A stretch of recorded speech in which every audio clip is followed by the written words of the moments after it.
Gog, sebenarnya banyak yang ingin aku ceritakan padamu. Iya, Mar.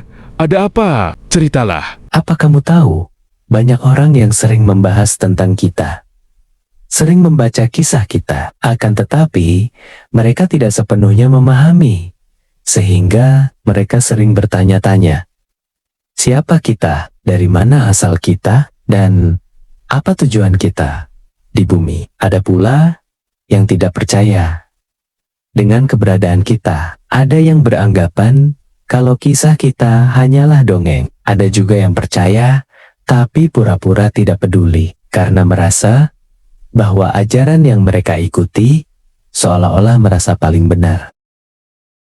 Iya, Mar. Kalau itu aku sudah tahu dari dulu. Itu juga ingin aku bicarakan padamu. Yang aku dengar, justru namamu lah yang terkenal, yang sering aku dengar, sering disebut di kalangan masyarakat.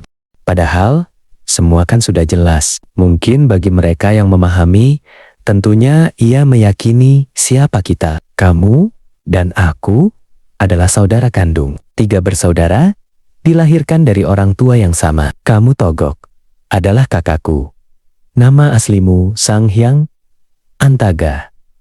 Saya Semar, adikmu. Nama asliku Sang Sayang Ismaya. Dan saudara kita, satunya adalah Sang Hyang Manikmaya, dengan julukan Batara Guru. Orang tua kita adalah Batara Tunggal dan Dewi Wiranti, yang biasa dipanggil Dewi Ratih. Dan kita dari Kahyangan memilih turun ke bumi, punya tugas masing-masing. Saya Semar sebagai pengasuh Satria Pandawa, dan kamu sebagai pendamping para raja yang angkara seperti Rahwana dan Kurawa. Tapi, mengapa sampai saat ini masih saja banyak yang belum memahami itu? Kembali membahas tentang Semar, tidak asing lagi. Ia dikenal sebagai pamomong jagat, pengasuh dunia, penjaga keseimbangan antara kahyangan atau alam ilahi dan marcapada atau alam manusia. Ia adalah simbol kebijaksanaan tertinggi yang menyamar dalam kerendahan. Nama Semar sering dikaitkan dengan Sang Hyang Ismaya, Sang Hyang Smarajaya, dan Sang Pamomong. Bagaimana asal-usulnya, dan bagaimana kisah turunnya dari kahyangan hingga ke bumi. Hakikat turunnya Semar bukan sekadar mitologi, tetapi ajaran hidup. Ia turun bukan untuk dipuja, tetapi untuk membimbing, untuk menegur, untuk menjaga keseimbangan jagat. Pertama, ia memilih turun ke bumi karena tanggung jawabnya, yaitu sebagai pengasuh, pemomong para Pandawa. Semar adalah cahaya yang memilih menjadi bayangan, agar manusia bisa melihat jalannya sendiri. Asal-usul Semar di Kahyangan. Pada awal mula penciptaan jagat, di alam tertinggi yang disebut Sangkan Paraning Dumadi, lahirlah 3 putra agung dari Sang Hyang Tunggal. 1 Sang Hyang Ismaya atau Semar. 2 Sang Hyang Manikmaya atau Batara Guru. 3 Sang Hyang Antaga atau Togok. Ketiganya adalah makhluk cahaya, sempurna, tanpa cacat, dan memiliki kekuatan ilahi. Manikmaya kelak menjadi Batara Guru atau Raja para Dewa. Antaga menjadi Togok atau pengiring bangsa angkara.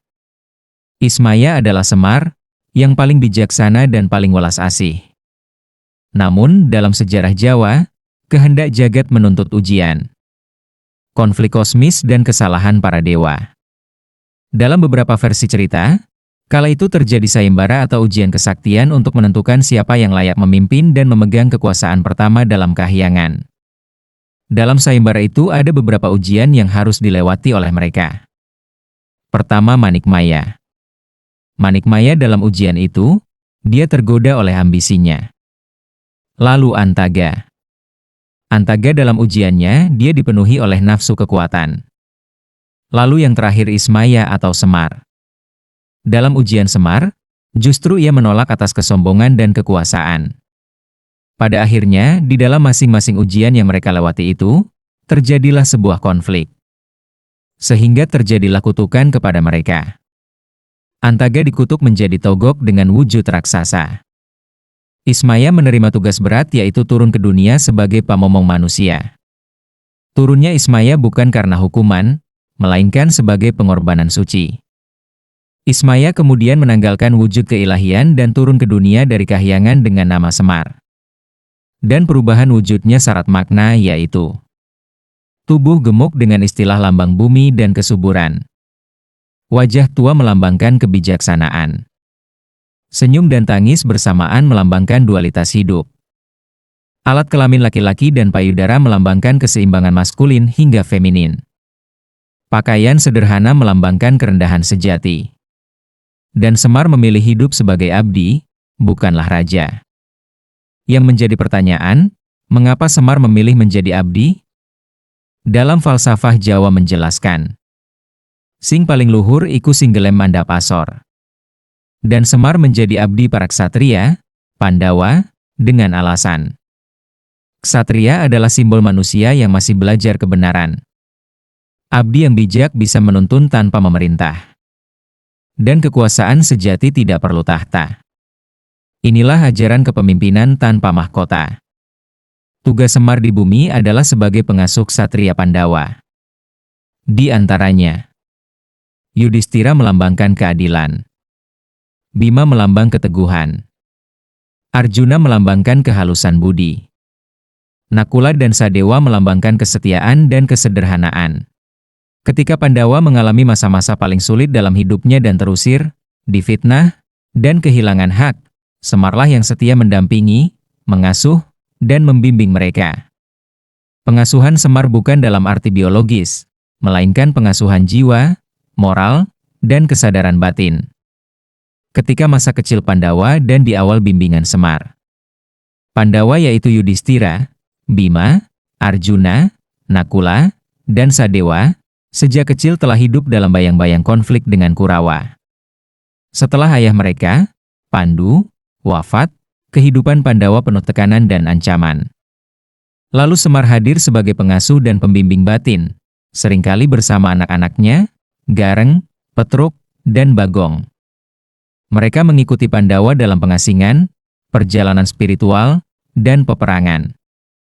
Di dalam ajaran Semar kepada Pandawa yaitu, hidup bukan sekadar menang atau kalah. Kekuasaan bukan tujuan utama.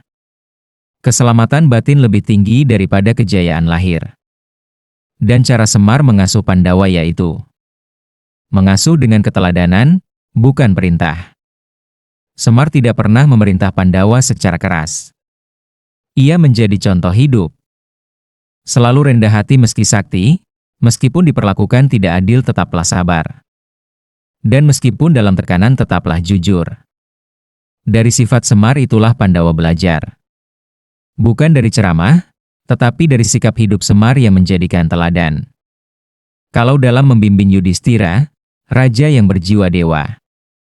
Yudhistira atau Puntadewa, dikenal paling suci, jujur, dan taat dharma. Namun justru karena itu ia sering bimbang dan terlalu lembut. Dan akhirnya Semar membimbing Yudhistira agar tidak hanya benar secara moral, tetapi juga tegas dalam keadilan. Memahami bahwa kejujuran tanpa kebijaksanaan bisa melukai.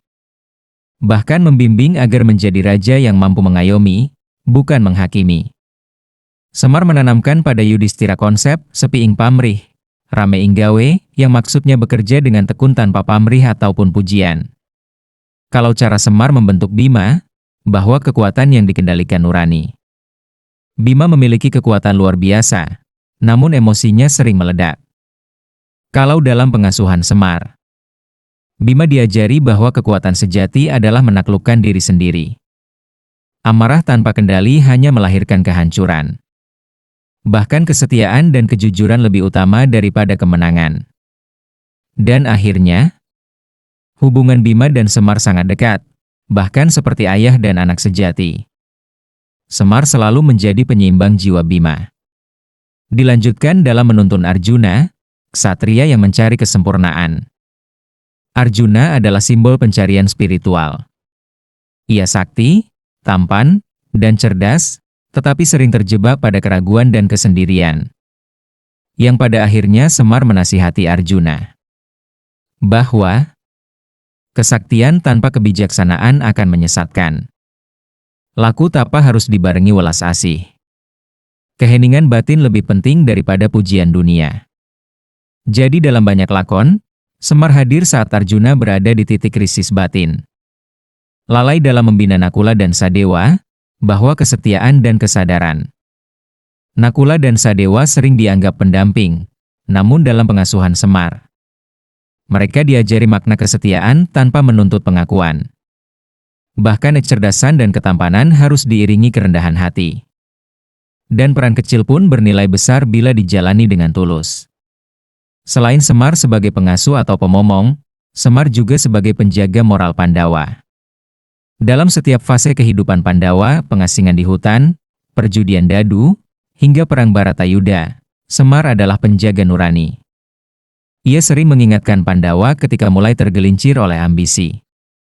Tetapi jika Semar menegur, dia hanya memakai kata-kata yang humor, sindiran, atau kata-kata sederhana. Menghadirkan kebijaksanaan rakyat kecil di tengah dunia ksatria dan raja. Semar membuktikan bahwa kebenaran tidak selalu datang dari singgasana, melainkan dari hati yang bersih. Dalam makna filosofis pengasuhan Semar terhadap Pandawa mengandung ajaran mendalam. Bahwa Tuhan dekat dengan orang yang selalu rendah hati. Pemimpin sejati adalah pelayan rakyat. Kesaktian dan kekuasaan harus tunduk pada nurani. Karena hidup adalah laku, bukan sekadar nasib. Kebenaran membutuhkan kebijaksanaan, bukan fanatisme. Semar mengajarkan bahwa manusia besar adalah manusia yang menang atas dirinya sendiri. Jadi, Semar sebagai guru kehidupan. Kisah Pandawa diasuh Semar bukan sekadar cerita wayang, tetapi cermin perjalanan manusia. Pandawa melambangkan sifat-sifat manusia, sedangkan Semar adalah suara ilahi yang membimbing dari dalam. Selama Pandawa mau mendengar Semar, mereka tetap berada di jalan Dharma. Dan ketika manusia mau mendengar suara kebijaksanaan batinnya, maka ia pun akan menemukan keselamatan hidup. Semar orang ngawula marang raja, nanging ngawula marang kebenaran. Tugas Semar dalam banyak lakon dan sejarah. Semar menegur dewa. Semar menaklukkan raksasa. Semar mengingatkan ksatria agar tidak lupa rakyat. Membahas tentang kesucian diri, tentunya Semar lebih tinggi dari dewa. Dalam pewayangan Jawa, dewa bisa salah. Semar tidak pernah salah secara moral. Bahkan Batara Guru pun tak berani melawan Semar. Karena ia menghormati tugas sucinya. Sehingga inilah yang menunjukkan filsafat Jawa bahwa moral lebih tinggi dari kekuasaan ilahi. Dalam makna filosofis turunnya Semar. Turunnya Semar mengajarkan bahwa kebenaran sering hadir dalam rupa sederhana. Dan kekuasaan sejati adalah pengabdian. Yang luhur tidak selalu tampak agung. Tuhan dekat dengan rakyat kecil. Semar dalam konteks Nusantara dan Islam Jawa, Semar dipandang sebagai simbol hikmah ilahi. Kalau disandingkan dengan konsep wali, ia menjadi jembatan dakwah tanpa kekerasan. Karena nilai-nilainya yang diajarkan Semar sejalan dengan tawadu welas asih dan keadilan sosial. Semar juga sebagai cermin bangsa. Hingga kini, karena Semar hidup dalam wayang, dalam pepatah, dalam laku spiritual, dan dalam kritik sosial. Ia mengingatkan, bangsa akan runtuh jika pemimpinnya lupa menjadi abdi rakyat.